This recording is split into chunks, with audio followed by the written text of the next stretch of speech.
Oke dokter. Nah, saya pernah dengar itu ya dokter tentang yang breaking bad news spikes itu dokter. Kira-kira itu apa ya dokter? Apakah bisa dijabarkan seperti itu dokter? Ya, jadi kalau kita ngomongin soal berbicara tentang breaking bad news ya, kita berbicara dengan pasien terkait dengan kondisi yang serius. Kita tentu nggak bisa menggunakan istilahnya kayak kita berbicara dengan mood yang oh selamat pagi Bapak, apa kabar? Kemudian kita senyum seperti itu, nggak bisa. Jadi pendekatan kita, approach kita berbeda di situ. Yaitu kalau tadi sempat Stefani mengatakan spikes ya, spikes itu salah satu metode untuk breaking bad news. Ini sebenarnya untuk memandu ya, lebih memandu supaya lebih sistematis aja. Nanti ketika kita di dalam in real life ketika kita breaking bad news, saya rasa mayoritas sebenarnya nggak terlalu banyak juga ya menggunakan spikes ini, tetapi ini bisa membantu untuk kita berlatih dan kita bisa sistematis di sini. Jadi spikes itu SPIKES ya, S-nya itu adalah setting up. Jadi tentu kita mempersiapkan suasana, waktu yang nyaman untuk pasien itu berbicara. Jangan kita ngomongin misalkan ya kita berbicara dengan kita ketemu dengan pasien di saat misalkan nih pasien datang, kita harus pindah ke tempat lain, kita punya janji meeting atau kita ke tempat lain, jadi kita kesannya terburu-buru. Pasiennya juga nggak suka kalau kita seperti itu. Jadi kita lebih baik kita menentukan waktu yang enak. Kalau misalkan pasien itu hari itu misal nih datang ke tempat praktek kalian, kemudian kalian harus menyampaikan sebuah berita yang nggak enak, mending cari waktu yang enak, yang kalian misalkan lagi nggak terlalu engage dengan keperluan praktek yang lain, dengan pasien yang lain. Cari waktu yang enak untuk berbicara. Jadi kemudian kita bisa tanya juga kapan kapan Bapak Ibu ini enak untuk berbicara. Kemudian kita cari waktu yang nyaman, ataupun juga kalau lewat telepon, cari waktu yang nyaman untuk melakukan phone call di situ.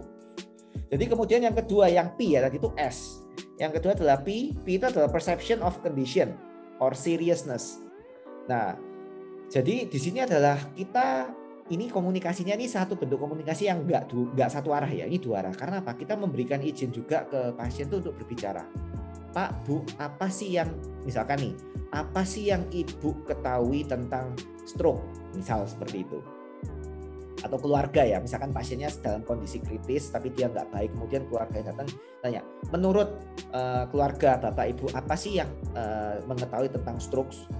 Apa dibiarkan pasien itu bercerita apa yang mereka ketahui, kemudian bagaimana sih, termasuk juga pasien ini mengatakan stroke ini berbahaya apa enggak, ini contoh ya, seperti itu.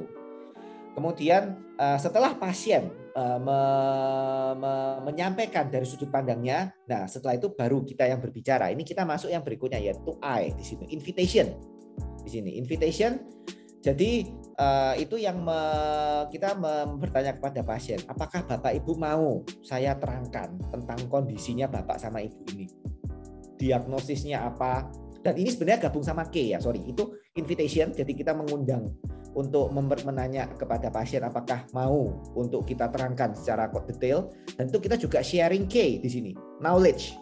Jadi di sini kita setelah pasien mengungkapkan sudut pandang mereka, kita berbicara dari sudut pandang kita, apakah Bapak Ibu mau saya terangkan lebih detail tentang kondisi ini, kemudian kita berikan medical facts yang objektif.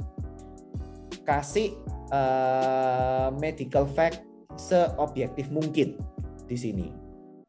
Dan kemudian kita tanya, apakah ini cukup jelas kepada keluarga? Kenapa kok kita tanya apakah cukup jelas? Karena jujur kalau misalnya kita bilang, oke, ini sudah stroke, misalkan ini stroke hemoragik, sudah pasiennya nggak sadar kondisinya seperti itu. Kemudian kita bilang bahwa ini berat kondisinya. Tentu pasien itu, keluarga pasien ya terutama, itu pasti akan moodnya jelek dan mereka akan cloudy. Jadi secara judgement, secara alur berpikir mereka akan cloudy di situ, dan itu yang membuat susah kita menyampaikan informasi. Kadang-kadang mereka tuh kayak bingung. Jadi kita harus perlu tanyakan apakah sudah cukup jelas, ada yang perlu saya ulangi. Nah itu kita mungkin perlu untuk berbicara berulang-ulang di situ. Itu tadi knowledge ya, kita berbicara dengan seobjektif mungkin. Fakta-faktanya jangan sugarcoating. Oh ya, satu lagi, jangan sugarcoating ketika kita melakukan memberitahukan knowledge ya. Karena kalau gini, manusia itu punya kecenderungan untuk mencari harapan di situ. Jadi secercah harapan, ini yang paling gampang ya, kayak COVID ya. Ketika di masa COVID ini, saya sering kali menemukan orang-orang itu mereka PCR positif terus mereka deny. Mereka denial, enggak, aku ini enggak COVID. Mereka ngelakuin tes berulang kali, mungkin dengan antigen juga, mereka swab antigen, begitu swab antigennya negatif, mereka bilang, oke, ini aku sebenarnya negatif kok. Itu enggak sedikit yang kayak gitu. Jadi manusia itu punya, apalagi di masa-masa tertekan, masa berat itu mereka berusaha untuk mencari secercah harapan. Oleh karena itu jangan pernah sugar coating. Kalau memang harapan, misalkan nih, ini harapan mulihnya cuma sekian, ya kita bicara apa adanya. Kita bicara apa adanya dengan medical fact itu. Kalau kita misalkan sebenarnya ini ada kemungkinan Bu bisa sembuh dengan seperti ini. Nah, itu mereka akan berusaha, "Dok, tolong lakukan ini." Mereka betul, mereka jadi punya hope. Tapi mereka jadi expect-nya itu jadi berlebihan, sering memang seperti itu. Jadi kasih medical fact seobjektif mungkin. Nah, tetapi cara kita menyampaikan, kita harus melihat emosi pasien juga. Jadi I di sini setelah K adalah I, yaitu explore the emotion. Jadi dan kita belajar untuk berempati terhadap pasien. Kita diajari untuk kita berempati di sini. Jadi usahakan kita menempatkan posisi kita di posisinya pasien dan keluarga. Jadi ketika kita punya pandangan, misalkan ya ada pasien yang deny, enggak dok, saya yakin ini pasti sembuh. Tetapi misalkan kita sebagai dokter kita tahu bahwa ini kayaknya tidak bisa sembuh ini pasiennya, dan kita hargai mereka. Kemudian ketika mereka pasien yang datang dengan marah ya, pasien yang kalau pasien denial, mereka berubah menjadi orang yang benar-benar kayak mimpi buruk seorang dokter yang nggak kooperatif sama sekali, dikasih tahu itu nggak mau, nggak dengerin, mereka emosi. Nah itu tentu kita harus menghargai itu semua. Jangan kita berkata-kata dari sudut pandang kita, coba kita understand. Mungkin kita dengan kata-kata kita bisa mulai, saya ngerti pasti ini berat sekali untuk bapak atau ibu. Ini bukan hal yang mudah, saya paham. Nah, usaha dengan ini sedikit tips ketika kita memulai dengan kata-kata seperti itu membuat pasien menjadi lebih tenang sebenarnya, dan kita menegaskan ke pasien bahwa I understand you, I feel you, aku mengerti posisimu, seperti itu. Dan kemudian yang terakhir S itu adalah strategy and summary ya. Kita sampaikan ke pasien, kita close the interview, kemudian kita summarize semua poin-poin pembicaraan ini, kita ulangi lagi poin per poin sesimpel mungkin tapi detail.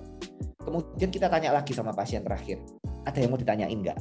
Ada yang masih bingung nggak? Sambil kita menentukan strategi. Oke, berikutnya ini kapan kita ketemu? Apa next step yang harus kita lakukan? Seperti itu. Jadi never expect pasien untuk bisa ke tahap acceptance di saat pertama kali ketemu kita. Kasih mereka waktu, enggak apa-apa. Ketika mereka masih deny, mereka masih anger, di situ mereka melampiaskan angernya ke kita. Itu bukan hal yang mengagetkan ya, itu cukup expected sebenarnya. Tapi ketika kita berusaha memahami mereka, ketika kita berempati, maka breaking bad news ini bukanlah sesuatu yang susah sebenarnya untuk kita lakukan. Jadi kira-kira seperti itu. Stephanie. Oke dokter, berarti untuk kita menyampaikan breaking bad news ternyata cukup kompleks ya dokter yang dipertimbangkan. Betul. Well, moving on ya dokter. Ternyata kalau kita lakukan summary dari yang tadi sampai yang sekarang, berarti bukan hanya skill public speaking saja yang kita tekankan, melainkan skill komunikasi secara umum itu juga penting untuk especially untuk seorang dokter gitu ya. Nah, dari pengalaman dokter sendiri nih, bagaimana cara komunikasi yang baik dan benar kepada pasien, terutama kan kita tidak bisa memilih pasien ya dokter, kembali lagi. Ada yang mungkin bisa kita ajak berbicara dengan baik, dan sebaliknya ada yang tidak kooperatif gitu ya dokter. Nah, kira-kira untuk menanggapi dan menyiasati hal-hal tersebut itu seperti apa ya dokter? Ya. Pasien nggak kooperatif itu horor bagi kita seorang dokter. Betul bahwa kita nggak bisa milih pasien ya, tapi ketika kita menghadapi pasien dengan yang tidak kooperatif, jangan itu membuat kita jadi tidak melakukan peran kita sebagai seorang dokter. Kita mungkin beberapa hal yang kita bisa lakukan adalah kita coba tadi membaca mood, membaca suasana hati pasien. Kemudian kita coba try to understand what they are feeling now. Jadi pasien yang nggak kooperatif itu bisa jadi gini. Tadi pasien denial dengan kondisinya. Misalkan sudah berobat ke dokter A, misalkan dibilang oke, dokter A, kamu kanker payudara. Terus dokter B, ya kamu nih kanker payudara, misal kamu kanker payudara stadium 4, kemudian kamu kanker payudara stadium 3, ada yang bilang kamu kanker payudara plus apa. Itu kan beritanya kan nggak enak semua itu ya. Misalkan mereka terutama orang-orang yang berusaha mencari dokter untuk second opinion. Nah, mungkin mereka sampai ke kita tuh dengan kondisi yang masih denial, belum acceptance. Jadi mereka akan menjadi lebih susah diberitahu, mereka akan deny dengan kondisinya mereka. Nah, tapi kita try to understand, try to put ourselves in their shoes gitu. Kita coba kalau posisi kita di tempat di posisi mereka seperti apa. Kemudian tadi ya ini mungkin sedikit kita review lagi, sebenarnya nyambung juga dengan spikes-nya tadi itu. Kita biarkan pasien untuk cerita dari perspektifnya. Jadi kalau pasien bercerita, ya dok saya gini-gini, nanti lama-lama pasien itu akan lega. Jadi pasien itu galau, banyak orang yang galau, kemudian ketika bercerita itu mereka jadi lebih lega. Di sini kita sebagai friend, di sini kita menganggap pasien itu sebagai teman kita di sini. Nah kemudian dan tadi saya juga sempat ngomong jangan maksakan sih perspektifnya kita ke mereka. Jadi hargai perspektifnya mereka. It's okay kalau mereka nggak terima sama sarannya kita, take your time. Nanti mungkin dengan berjalannya waktu mereka akan merubah perspektifnya, mereka akan menjadi sama dengan kita. Kemudian tadi kita juga menggunakan perlu ya pakai bahasa-bahasa yang empathy ya, yang penuh dengan empati dan kita tidak defensif, tidak judgmental kepada pasien kita. Seperti itu. Pasien dengan diabetes kemudian kita bilang oh bapak sih sukanya makan makanan manis-manis kayak gitu. Terus kemudian kalau di bidang saya kulit dan kelamin ya, misalkan pasien datang dengan kencing nanah, bilang bapak sih hobinya jajan. Nah kayak gitu itu kan sesuatu yang judgmental ya, very judgmental. Jadi jangan pernah keluar kata-kata judgmental dari kita sebagai seorang dokter. Kemudian kita juga memperhatikan bahasa tubuh kita. Kalau pasien nggak kooperatif, pasien marah-marah, kadang-kadang kita tuh marah. Kemudian salah satu gesture yang kita refleks ya, mungkin itu adalah kita menyilangkan tangan seperti ini. Nah, kalau menurut seorang yang ahli di bidang neurolinguistik ya, saya bukan seorang yang ahli di situ, tapi saya pernah mendengar pendapat dari beliau. Itu dikatakan bahwa ketika kita melakukan gesture seperti ini dengan berbicara kita itu satu, kita menjaga pride kita, itu artinya gitu, kita menjaga pride kita dan kemudian apa? Kita melindungi diri kita sendiri. Jadi kita tidak menerima apa yang mereka katakan dan kita menjaga pride kita untuk tetap tinggi. Itu artinya ketika kita melipat tangan seperti ini. Nah, seperti ini kita hindari gesture-gesture yang bisa membuat istilahnya menjadi lebih negatif ya.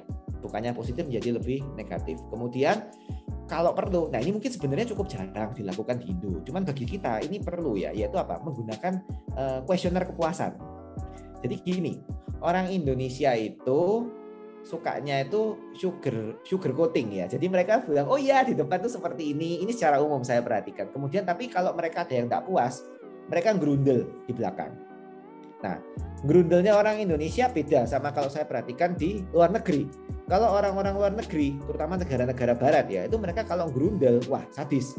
Mereka akan tulis di review bahwa kalau kita lihat di internet itu ya ada review sebuah misalkan ada unit usaha, restoran ataupun klinik kayak gitu ya pernah. Kemudian ada reviewnya, pelayanan tidak memuaskan, makanan tidak enak. Nah itu yang suka nulis itu adalah orang bule. Nah kalau orang Indonesia mereka sukanya grundel. Nah gimana caranya kita untuk meminimize seperti itu?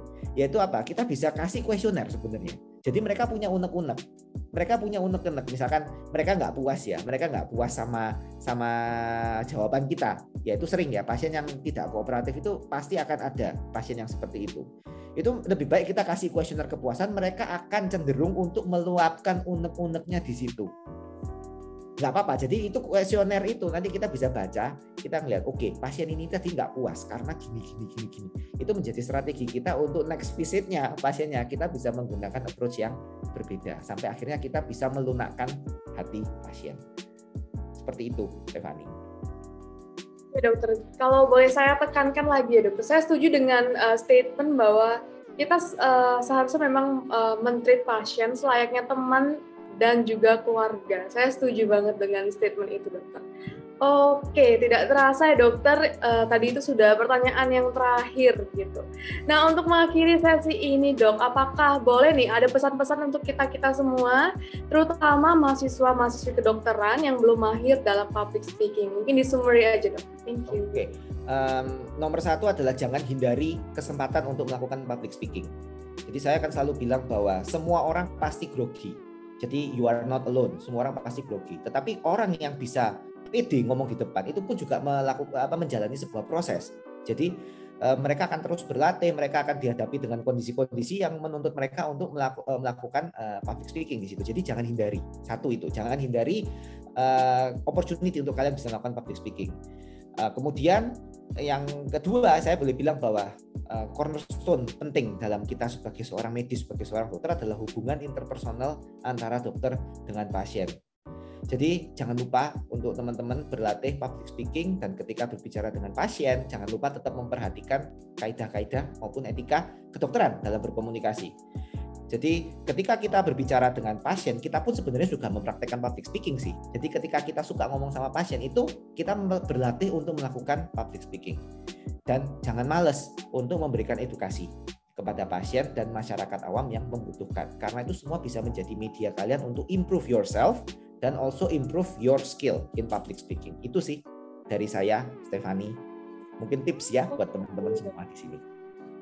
Oke, mungkin bisa saya tekankan lagi untuk males ini benar-benar momok ya buat kita semua, terutama anak-anak milenial dan juga Gen Z. Banyak yang sudah keracunan gadget dan globalisasi juga kira-kira ini dokter. Jadi mindset mereka itu sudah mulai masuk ke malas itu dokter. Jadi lebih ke sedentary lifestyle dan buat kita jadi hidup gak sehat dokter. Oke. Jadi mungkin kalau cepat saya bilang, kalau teman-teman enggak istilahnya suka main TikTok itu kan juga sebenarnya dilihatin orang-orang tuh kayak gitu. Nah, jangan kalian jadi takut untuk public speaking. Nah, itu tips saya. Karena sama aja sebenarnya. Ya, benar banget dokter. Sekarang platform itu udah banyak sekali ya dokter. Mulai dari TikTok, Instagram. Mungkin kita seharusnya sebagai anak-anak milenial dan juga Gen Z harusnya bisa lebih memanfaatkan advantage itu ya dokter. Betul. Oke. Mungkin saya ucapkan terima kasih banyak untuk waktu dan paparan dari Dr. Dave pada hari ini. Semoga semua yang beliau sampaikan bisa menginspirasi kita semua dan juga membantu memberikan improvement pada skill public speaking kita. Oke teman-teman, demikian dulu sesi bincang kita pada episode medis kali ini.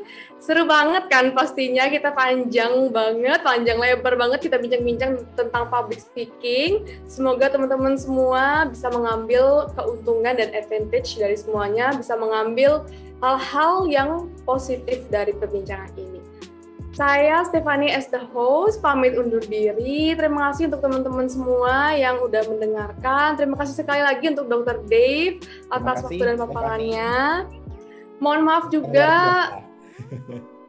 Terima kasih dokter. Dan mohon maaf juga kepada teman-teman kalau memang ada kata-kata yang mungkin kurang berkenan di hati kalian.